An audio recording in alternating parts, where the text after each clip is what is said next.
Hey students, I am Rakesh Kumar Saini. Welcome to my YouTube channel, My Notes. And if you like the channel, the way I prepared the notes for you guys, so please subscribe to my YouTube channel. You also share it within your friend circle and of course like the channel. Okay guys, so let's begin.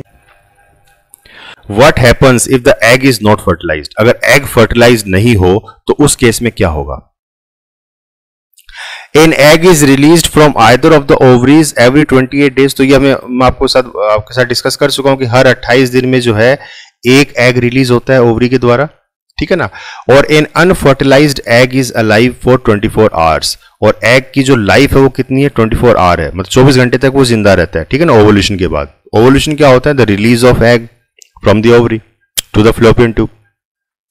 Once egg is released, uterus starts preparing itself to receive the embryo. तो जैसे ये egg release होता है, एक side by side एक processing और शुरू हो जाती है बॉडी के अंदर, और वो क्या है कि जो यूट्रीन वॉल है, यूट्रस के अंदर यूट्रीन वॉल है, वो अपने आप को प्रिपेयर करने लगती है, ठीक है ना। किसके लिए? एम्ब्रियो को रिसीव करने के लिए। एम्ब्रियो क्या है? The multi cell of zygote. Zygote के बाद की जो स्टेज होती है जिसमें मल्टी सेल तैयार होते हैं, जाइगोट तो क्या सिंगल सेल है, उसके बाद जो मल्टी सेल प्रोसेस होता है उसको एम्ब्रियो बोलते हैं, और वो एम्ब्रियो जो है यूट्रस के अंदर जाके सेटल होता है। तो वो एम्ब्रियो को रिसीव करने के लिए जो है यूट्रस की जो अंदर की जो वॉल है, यूट्रिन वॉल, वो प्रिपेयर करने लगती है अपने आप को उसको रिसीव करने के लिए, ठीक है ना। तो ये देखिए नॉर्मल कंडीशन है, और ये एंडोमेट्रियल इसमें तैयार होता है ये। तो ड्यूरिंग इट्स प्रिपरेशन जो इनर लाइनिंग ऑफ यूट्रस, जो यूट्रस की जो इनर लाइनिंग है जिसको हम एंडोमेट्रियम बोलते हैं, वो क्या होता है? थिकन्स, मोटा होने लगता है, which is rich in blood and other nutrients. और इसमें क्या होते हैं? न्यूट्रिएंट्स और ब्लड्स काफी मात्रा में रहता है इसके अंदर। तो ये तैयार होने लगता है। किसके लिए तैयार होने लगता है? एम्ब्रियो को रिसीव करने के लिए।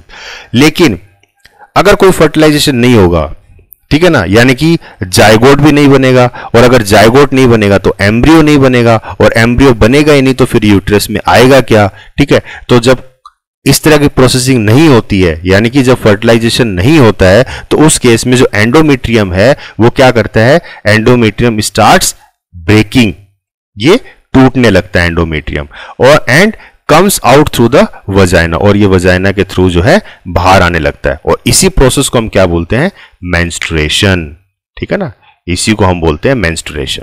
तो ये मेंस्ट्रुएशन साइकिल होती है, ठीक है। एंडोमेट्रियम बेसिकली क्या है? तो एंडोमेट्रियम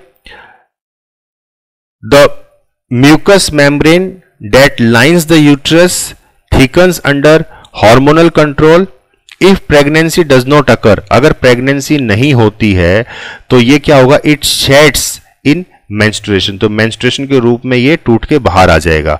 लेकिन अगर प्रेगनेंसी हो जाती है, ठीक है ना, अगर एम्ब्रियो तैयार हो जाता है, एग फर्टिलाइज होके अगर एम्ब्रियो बन जाता है, तो it is sheds along with the placenta at parturition. यानी कि अगर प्रेगनेंसी हो जाती है तो फिर क्या होगा? तो उसके बाद जब डिलीवरी होती है बेबी की, जब बेबी बाहर आता है तैयार होकर 9 महीने बाद, तो उस दौरान फिर ये शेड होता है। नेक्स्ट है सेक्सुअल साइकिल इन फीमेल। तो सेक्सुअल साइकिल जो होती है उसको मेंस्ट्रुअल साइकिल भी बोलते हैं फीमेल के अंदर, ठीक है।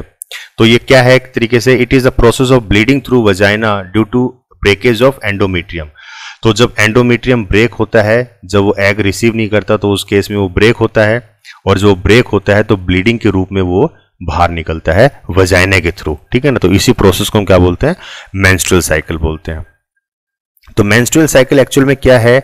It is an indication that a girl is ready to give birth to a baby. तो एक माना जाता है ये, और ये इंडिकेशन है एक तरीके से कि जब मेंस्ट्रुअल साइकिल शुरू होती है किसी भी गर्ल के अंदर, तो इसका मतलब अब जो गर्ल है वो रेडी हो चुकी है बेबी को बर्थ करने के लिए, ठीक है ना। She is ready to give birth to a baby. और ये जो मेंस्ट्रुअल साइकिल है कितने? हर 27वें दिन होती है, ठीक है। इट अकर्स एवरी 27 डेज, और कब तक रहती है? 2 to 5 डेज, 2 से 5 दिन तक ये रहती है, ठीक है ना।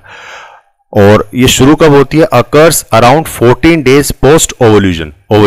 तो ओवुलेशन के 14 दिन बाद ये शुरू होती है प्रोसेसिंग, ठीक है ना। और ओवुलेशन क्या होता है?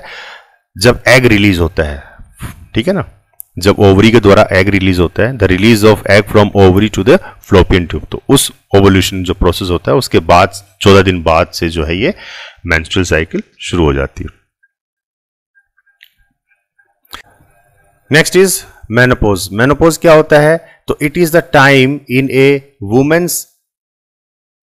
Women's life when the menstrual cycle ends.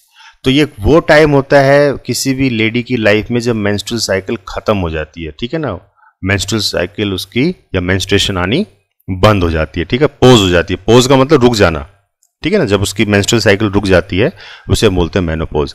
तो menstrual cycle in a woman continues till 45 to 55 years of age. तो जो मेंस्ट्रुअल साइकिल है वो कब तक शुरू होती, मतलब 13 साल की उम्र से शुरू हो जाती है, वो 13 ईयर्स के अराउंड जो है शुरू होती है, और कब तक चलती है? अप टू 45 to 55 ईयर्स तक उसमें रहती है, ठीक है ना।